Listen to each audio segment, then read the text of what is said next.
everybody. It's March 1st, a Saturday, the first. That was the week. Tech Roundup for March, almost spring now. Last week, something was back. It was unicorns are back, according to That Was the Week's Keith Teare. This week, something else is back, or maybe it never went away. Civilization. What is it good for? Keith is joining us, as always, from... I'm not sure how you look at it, Keith. Is Palo Alto the heart of civilization or the problem with civilization? Well, civilization is a pretty fluid concept. So I'd say it can be civilized, but there's a lot of uncivilized elements to Palo Alto as well. Let's not go into the details, but the school board meetings are fascinating to listen to. Yeah, I don't want any more rants from you on woke school boards. So civilization, what is it good for? I mean, this is supposed to be, Keith, a tech show, or at least our tech conversation of the word, a tech interpretation of the week's news. What's civilization got to do with tech? Why is civilization on your mind this week? Well, I think we owe civilization to tech. If you know, there wouldn't have been an enlightenment were it not for the various innovation revolutions that happened prior to it, and there wouldn't be democracy without the kind of uplift in humanity that innovation gave rise to.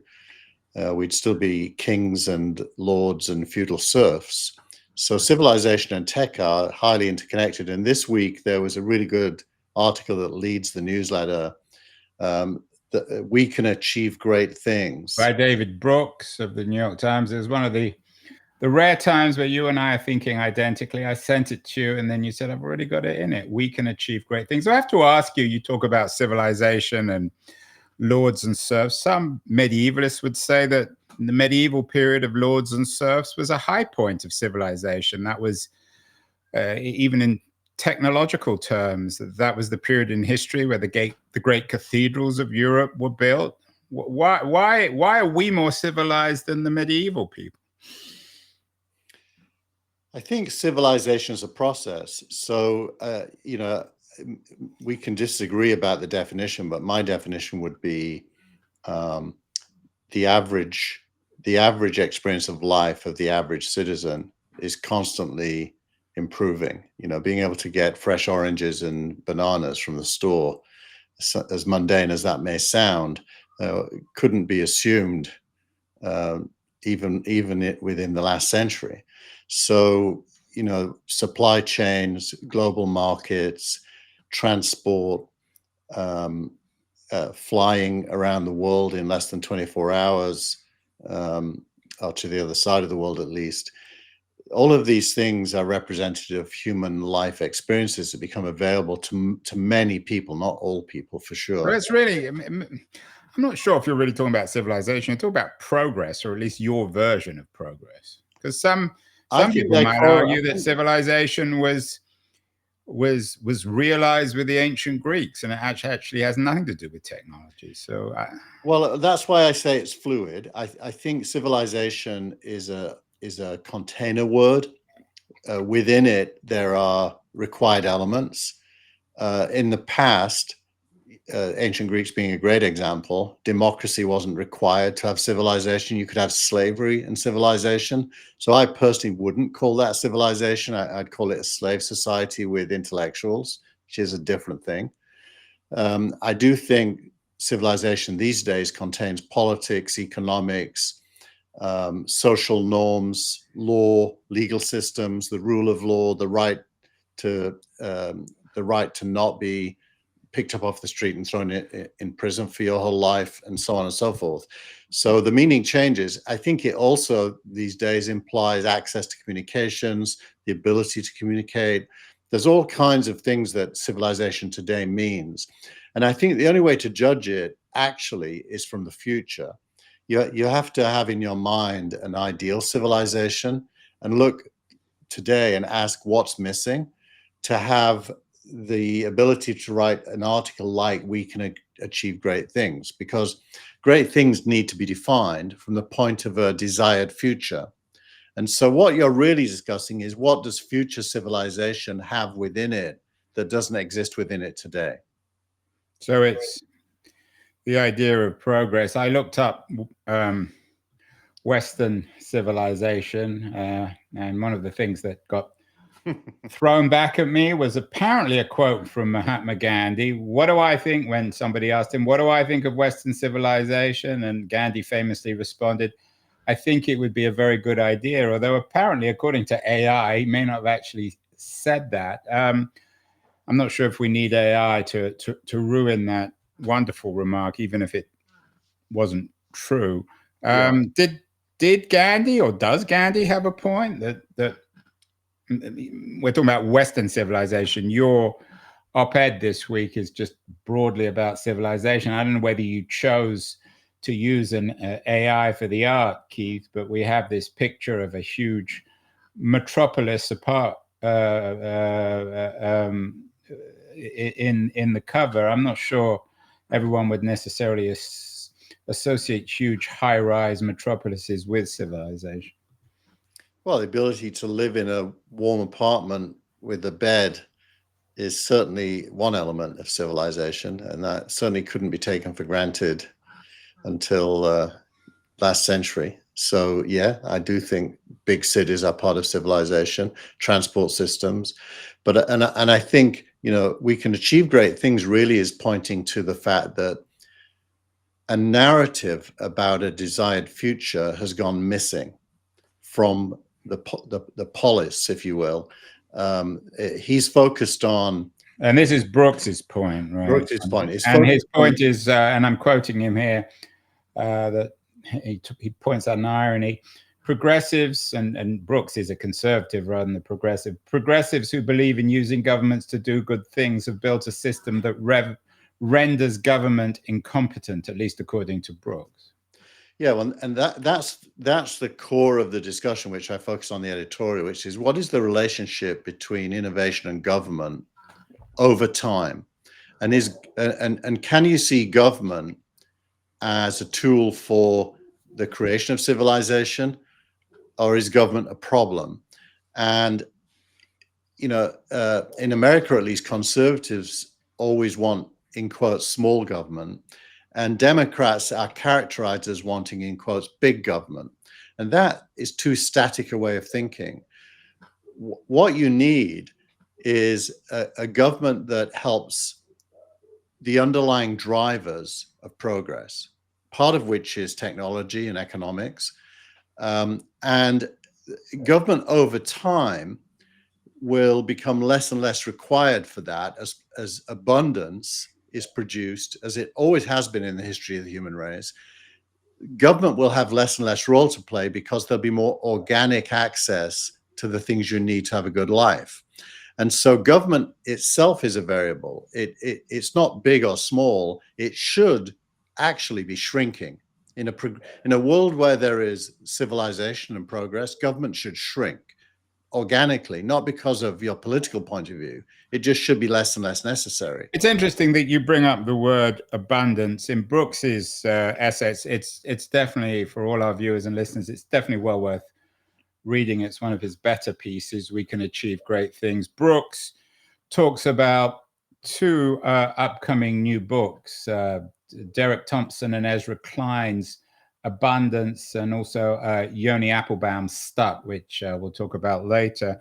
They're coming out with a book, Klein and Thompson, probably the two hottest relatively young writers in the US at the moment. And it'll be interesting. I'm very curious. I'd love to get one of them on my show. I'm not sure if I'll be able to, but I'm interested to see what they're saying about how we get to what you call the politics of plenty, or the economics and technology of plenty. And I would say, Andrew, it goes to the core of that was the week. You and I discuss every week for the last several years.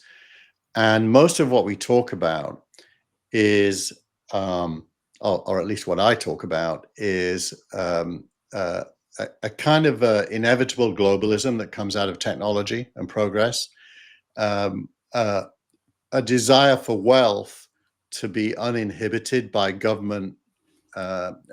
We talked a lot about Lina Khan, And your favorite grad student. yeah, and I think these themes that the book and the essay this week in the New York Times are really echoing what we always talk about. And it's a hard point because most people, when they think about these topics, think very specifically in the moment, and they have opinions about specific events, but they don't stand back and contextualize any sense of history, where it's come from, where it is, and where it's going. Well, but the history stuff is particularly relevant when it comes to progressives because, and I get this on my show all the time, I'm particularly interested in this, is many progressives still ultimately fall back on New Deal, Great Society fixes to all the problems with America and the world. That the government is really the only set of institutions that can really address this stuff. And we saw this with Biden. And I think for better or worse, that's why he lost the election, because he was never really able to explain where all those trillions of dollars went and how would it impact ordinary people. And of course, we're seeing it now with Trump and Musk and all the hysteria over the cuts in government. Yeah, I think he lacked any narrative. I will say, you know, the roads around where I live have all been fixed. There is actually tangible evidence that good things happen because of some of that money being spent, but there was no overarching vision or narrative to accompanying it. So there was nothing to believe in. It was actually quite negative. I'm going to fix the bridges and the roads would be interpreted by most people as the roads and bridges are in disrepair. And that's a negative. That may be true. I mean, it's like Obama said, I'm going to fix healthcare. You might see that as a negative, but the American healthcare system was and in still some ways still is broken. I mean, just got to be honest about that. Yeah, no, I don't deny that, but I think if you want to own the future, it's better to say it's inevitable that in the future, nobody will have to pay for healthcare because society will have enough abundance to pay for that for everybody. Yeah, but you can say whatever you want and in books like Abundance, but no one, firstly, very few people are going to believe you. And secondly, that's so far in the future that it's not going to really impact people. Not really. There are countries in the world today where it's literally true that nobody has to pay for healthcare at the point of needing it. Nobody. It's free. It's not free, of course, because they pay national insurance contributions from their salaries, but it supports 100% of the population, and you can show up and you don't pay. That's normal in some societies. It will inevitably be normal everywhere in the world at some point. Well, you say that, but as Keynes famously said, in the long run, we're all dead. You're going to say, well, I'm going to say, prove it. And you're going to say, well, I can't prove it, but I guarantee it in the long run. I mean, it seems in America, the reverse is happening. For all the cuts and the obsession with lowering taxes of the Trump regime, they're going to cut Medicaid and maybe even eventually Medicare. So there's no evidence in the US of this at this point. Well, I can't speculate on the future. I agree with you, Andrew, but it's because they focus. Who's they? Politicians mainly focus on the immediate present, and the narrative becomes costs and savings. And this is where Musk is wrong. The narrative should not be costs and savings. The narrative should be service provision, modernization, and excellence. And if you do that, you will get cost savings. But the focus on cost savings is a focus on destroying what has been built, not building something new. And building something new is the only way to get people excited. And you're right, free healthcare in America maybe in the distant future or never. But the idea that you're for it is a galvanizing idea, and it contributes to a sense of civilization that you're striving for. And if you can strive for civilization, I would imagine most human beings would want that. Well, no one's striving. I mean, you're never going to get a politician or anyone coming on the show, with the exception perhaps of a leftist French intellectual, arguing against civilization, or maybe Mahatma Gandhi, although he's not around at the moment. It seems as if Brooks's argument was summarized by Yoni Applebaum's new book. Yoni Applebaum works for The Atlantic, is the senior editor there. Stuck, How the Privileged and the Propertied Broke the Engine of American Opportunity. Applebaum was on Keen on America this week on why America is stuck in a crisis of immobility. I'd strongly suggest everyone watch it, not for me, but for Applebaum. He's particularly good. I mean, the argument that Applebaum makes that really resonates with Brooks is that America, and particularly American progressives, are stuck. They've created a culture and economy where nothing ever changes and where, in a sense, that's celebrated. So Applebaum focuses on the fact that nobody moves anymore, that everyone's stuck in the same town, and that the American dream is rooted in the fact that people move all the time. But partly it's because of local laws, partly it's because of cultural assumptions. Do you agree with, I'm not sure if you've read the Applebaum book. It's well worth having a look at. I haven't. But do you agree with Yoni Applebaum? Well, I haven't read the book, Andrew. You've given me just a snippet now from your show, and therefore I haven't got a lot to go on. But I would say that the American dream being correlated to movement, there's a missing part of the narrative, which is the movement was always focused on gain. So the move west, the gold rush, the move to Detroit and the motor industry after Ford, the Hollywood, New York, money markets. There's always been something to move to. The problem with America today is what is booming to move to, other than possibly AI in the Valley, which needs specialists. And so I think it's symptomatic of something else we talk about a lot on That Was the Week, which is America's dominance of the economic leader with new growth breaking out that can employ millions of people doesn't exist anymore. If you were going to move today, I would speculate that if you're young enough and open-minded enough, it would be probably to China. In fact, a few years ago, I even thought about going to Shanghai. I'm not sure how many Americans would actually, No, firstly, I'm just in talking China, and secondly, get work papers to actually be able to move to China. Well, I'm not talking practically. I'm talking about where is the impetus to go in America anywhere other than where you already are. But I asked Applebaum this on Monday. I've got Nicholas Lala on the show. He's a Tulsa-based investor and entrepreneur, and he talks about new Silicon Valley. We've had this argument lots of times before, or this conversation about new Silicon Valleys opening up in places like Tulsa.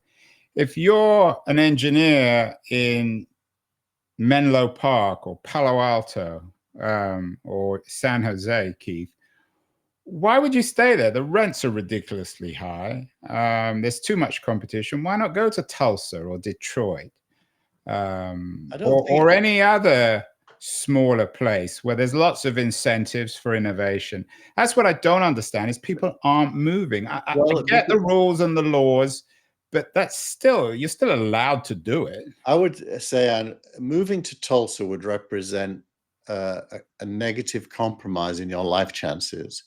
People move when there's a positive life chance. Well, I don't know if Lala would agree with you, but anyway, why does it represent a negative? Well, because there's less happening. It's less important. It's like, would you go to Florence at the time of Leonardo, or would you go to, Sicily?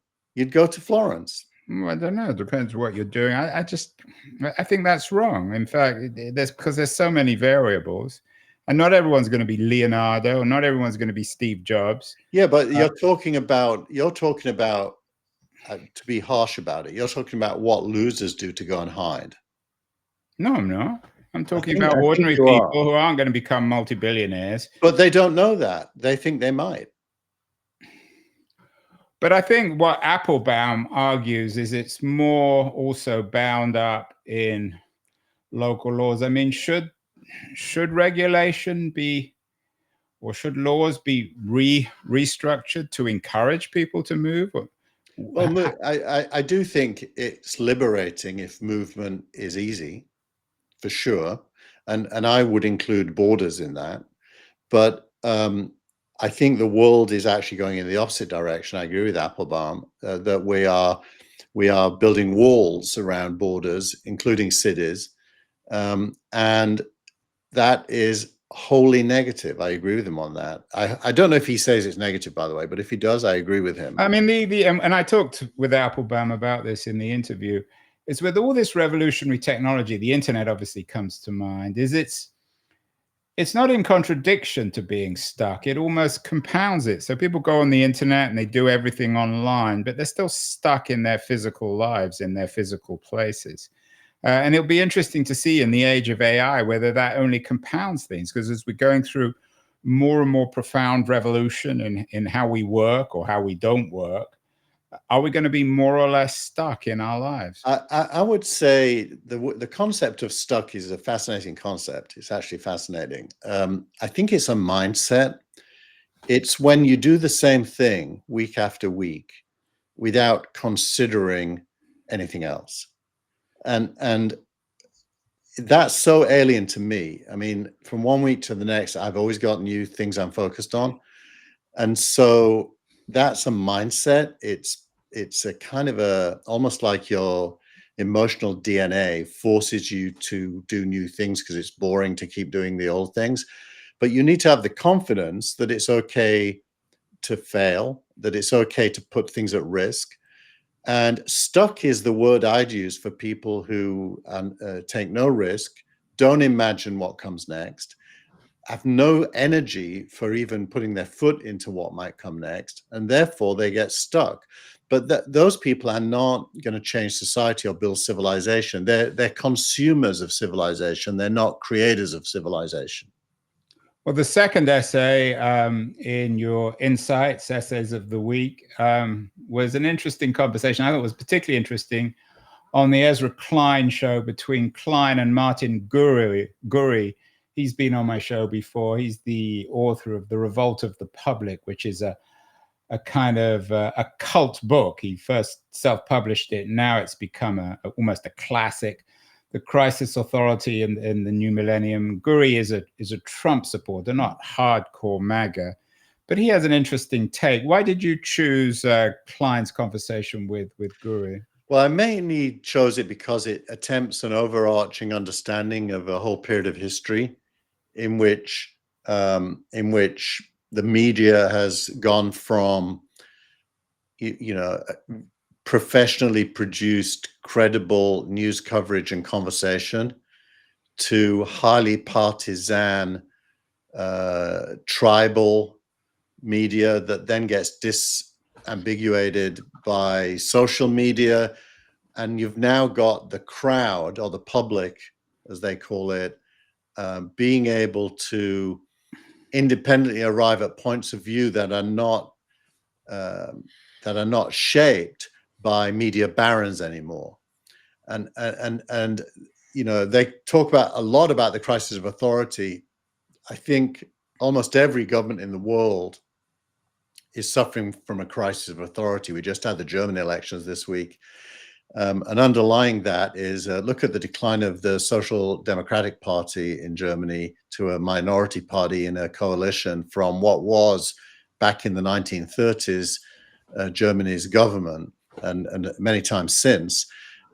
You're seeing almost every institution, the monarchy, in England, the Supreme Court here in the US, lose authority, and the media is part of that. And the public are alienated from it and don't believe in it anymore, which is why you get populism. And speaking of media barons in crisis, this isn't the X of the week, but there was an interesting post by Charlie Kirk on how Jeff Bezos sent an email to Washington Post employees telling them that the opinion page will now only write daily op-eds about two, what he called pillars: personal liberty, free markets. What do you make of Bezos? You have a link in your Insights. It's the third bullet about Bezos taking control of the Washington Post. Is this, from your point of view, is this a reaction? Is this Bezos reacting? Is it a weak response, or does it actually reflect Bezos's management of all this, successful management, or is he just kowtowing to Trump? I think all of the above, to be honest, Andrew. Firstly, I think he's completely wrong to do this. In the spirit of his free speech, it's weird that he is, as the owner, doing the Rupert Murdoch thing and setting editorial policy. And it doesn't. And the Wall Street Journal was thrilled with it because, of course, their op-ed pillars are free market and personal liberty. So the Washington Post seems to be simply wanting to become the Wall Street Journal. I actually agree that free market and individual freedom are really important things to talk about. I think they're correlated, and I think shrinking government over time, if there's abundance, will be part of that. And those are normally right-wing. If you told me it's inevitable with abundance. Yeah. Well, and I was going to say, what, in the next 10,000 years? And I was going to say, those are normally right-wing talking points. Left usually sees government as having the job of taking some of the wealth from the free market to provide services for people, which by the way is true, it should. So I think that narrative that Bezos is focused on and choosing sides in it, I understand him personally believing those things. I think it's a mistake for the Washington Post to be told that's all it can write about. By the way, me and Jenny talked this morning. Is it the editorial page is focused on or the opinion page? I can't remember, or both. Opinion, okay. Yeah, so that's weird. That's even worse that he's focused on opinion, because and some of the more progressive opinion writers have left, like Ruth Marcus. Others, like Dana Milbank, have stayed, and he had an interesting editorial in response to this. I think it's part of a broader shift as well. People like Milbank and Marcus will end up on Substack, because why should they be answerable in their minds and in the minds of their readers? And these are clearly highly gifted, passionate, well-informed individuals. Why would they have to rely on what Bezos thinks? And so I think the two things are going together. Paul Krugman, of course, moved from the New York Times to Substack. We don't know the backstory of why he left the Times, but I'm guessing it was probably a similar thing. Yeah, but if you hope for a kind of a future that you would be happy to live in, what you would hope is that people like Krugman read the New York Times thing from this week and start articulating. You mean the Brooks piece on Brooks achieving great things? And Krugman still seems to be fighting old fights, a bit like Robert Reich did last week. Well, Reich is your older male version of what's her name, Lena Khan. You're not keen on him, but you would hope that they'd start to pick up on some of the themes we're talking about. Maybe they should be watching, Keith. I think they should be watching, not to be self-promotional, because I don't mean just me, but they should be reading the stuff that we publish as well from the original authors. And they have to start crafting a believable vision of a future we want to live in, rather than all this turf wars, that focus in on what happened in the news today. Yeah, no, and you and I don't always agree on everything. In fact, we rarely agree, but on this one, I think we're on the same page. Let's talk some tech, when we've been talking sort of politics and tech. You've talked endlessly on this show about how you're not a coder, but you're using AI now to become a coder. So there was an interesting piece in the New York Times this week summarizing this. Not a coder, with AI, just having an idea can be enough. Is that really true? I mean, you have a degree of fluency in coding, even if you're not a coder. I don't, but I know what I would like to do. Could I really use Perplexity or Anthropic or ChatGPT now to code without having any understanding even of what coding is? It's interesting. I spent, I don't know, a couple of hours this week with Steve Gilmore on this topic, because he wanted to do some coding using AI.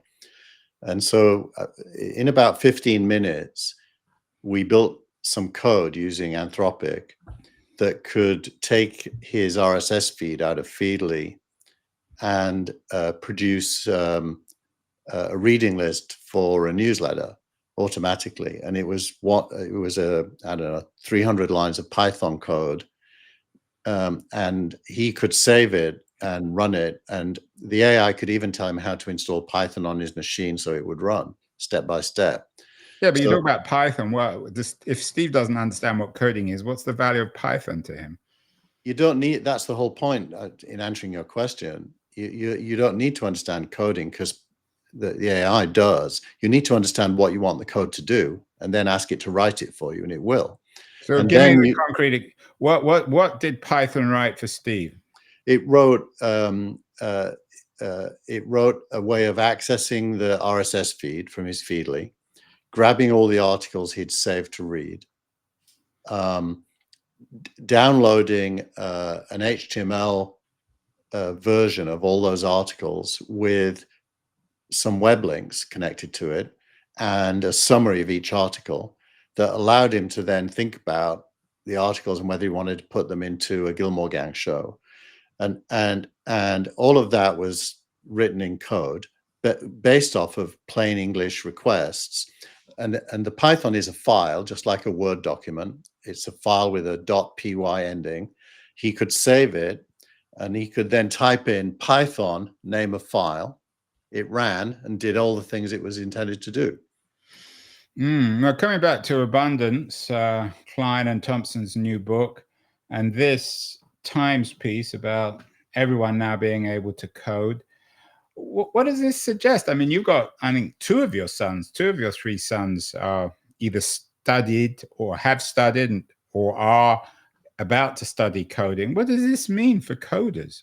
What will coders have in the future if this AI technology allows even still Steve Gilmore and myself to become coders? Well, at this point, the coders are not allowed to use AI in larger environments where there's lots of interdependencies between teams of coders. Well, this is in a firm, but in a firm. But as an individual coder doing your own projects, the sky's the limit. You know, the popular belief is there'll be billion-dollar companies built by individuals, which I think is probably true. I mean, that's Sam Altman's vision. Yeah, and I actually think it might be true. And you know, what's his name? Sam Lessin this week announced a fund to invest in individuals, and the coder becomes the driver of the AI. It's not as if the AI doesn't need the coder; it does, but non-coders can use it too. That's the key. So, in other words, you have a business idea. You may not be a coder, but if you're able to ask Perplexity or Anthropic to put your idea into practice, to give it flesh. And that, it could be anything. I've never written an iPhone app. You have to know a language called Swift, which I don't know. And 2 days ago, I had this idea. My youngest son has some challenges, like all teenagers, and his doctor suggested he sees a therapist, and there's no therapist. And I thought, I wonder if I could build a therapist app that basically takes on the role of a therapist for a teen. And 2 days ago, I started building an app called Luke, which is his name. And I now have an app where it asks you your name. It asks you what you want the therapist's name to be. It gives you a chat interface where you can go back and forth on various personal topics. It all runs on the iPhone, so your data doesn't go to the cloud at all. And it has a history, and you can create challenges from the conversations, challenges for your life, like I want to get up in the morning or whatever. I wrote the whole thing using Cursor and Anthropic. Well, David Brooks would be impressed. You're achieving great things, Keith. Yeah. Without the government. And by the way, it's an example of an app that would be relevant to hundreds of millions of teens. So who's to say it wouldn't be a huge business if it was real? Because it clearly is needed. Teens need to talk to someone privately that they can confide in, and the parents, as I know. Well, we'll have to keep up. You'll have to see how that one goes. My understanding is there are already lots of businesses on that front, but no harm to have another one. One interesting piece of news: you've always been a very bullish on Perplexity, which was historically always represented as an AI version of search, but now they want to reinvent the web browser with AI. I'm sure that's thrilled Google. I have to admit, I've played around a bit with Perplexity, and I'm not as impressed as you are. It seems a little more complicated. But is this a big piece of news? Can they reinvent the web browser with AI? And does that mean that Google should be losing some sleep? I'd say this is one of those where you got to say, let's wait and see. But I think it's the right decision by Perplexity to do it. Their app that you can get on your Mac or Windows or Linux is already kind of a web browser, but it's question specific, and it creates things like separate spaces where you can contain conversations and content. Going to the next level, a full-on web browser with search, makes a lot of sense. I will say Perplexity, anyone listening to this who hasn't used it, who uses Google, it will blow you away how much better than Google it is for most things. It's not even a close competition. So they have a real... You mean Google as a search engine? As a search engine, yeah. So when the search stuff comes up on Chrome, that's obviously Google AI. Are there browsers now that have Perplexity as the default? There was one, Arc, but it was a kind of an experiment, and they closed it down. Or at least it's not very popular. I don't know. Why wouldn't Microsoft add it, or one of the? I mean, especially since they're always competing with Google. You know, the problem is the innovator's dilemma. If you've got, as Microsoft and Google both do, a business that is about advertising revenues, where they curate the top half of the page for people paying them, and they really focused on the revenue from ads on search, it's pretty hard to escape that revenue stream, and you kind of have to turn that off to be able to do what Perplexity can do. Why won't some of the AI startups go the other way, so to speak, from Perplexity? So why wouldn't Anthropic, for example, use their technology to reinvent the web browser? They have more backing than Perplexity. Aren't they all going to kind of meet in the middle here? I think we've done this a couple of times on the show, where we have to separate out the layers in the cake. Anthropic and OpenAI and many others are base level large language models, and they make money from selling API calls or from consumers who download the But they do want to, and you've talked about this endlessly, although not so much recently. They do want to move up the stack, so to speak, and even kind of do away with the stack. That's why originally you were so bullish on OpenAI. Well, I would say everything I build on top of OpenAI, Perplexity, and the others using their APIs. So in a way, the stack has gone away. I'm directly writing code that speaks to their large language models, and they're getting paid for that, by the way, by me. They charge on it's called a per token basis.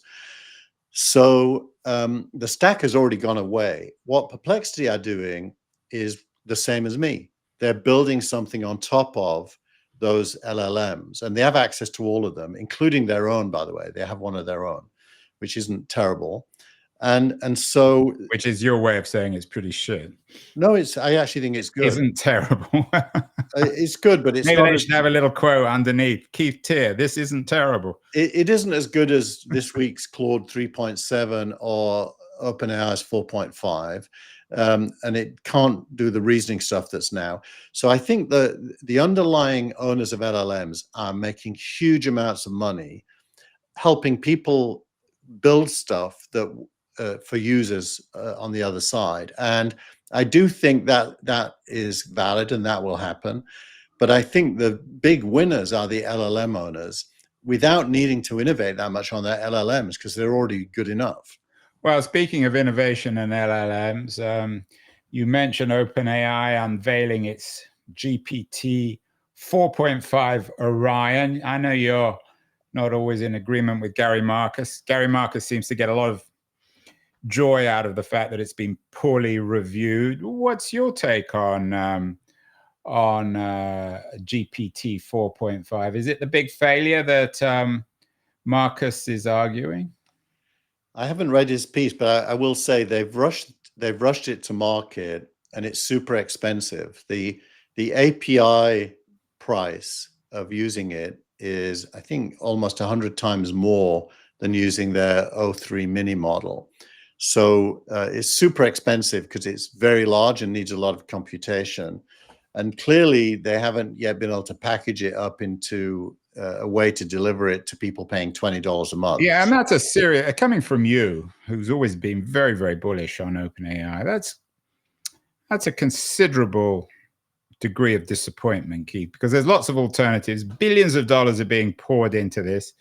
Marcus, who I don't think is a great fan of Sam Altman, suggests that it reflects Sam Altman's dishonesty. What's your take on why this has happened? I think, we've seen it since the DeepSeek edition of That Was the Week. The space is now moving weekly at a rate much faster than any time during the last 2 or 3 years due to competition. And, from the US and China now, of course. Yeah, US and China, not so much Europe. And it's a life battle for survival. OpenAI, by the way, is still miles ahead.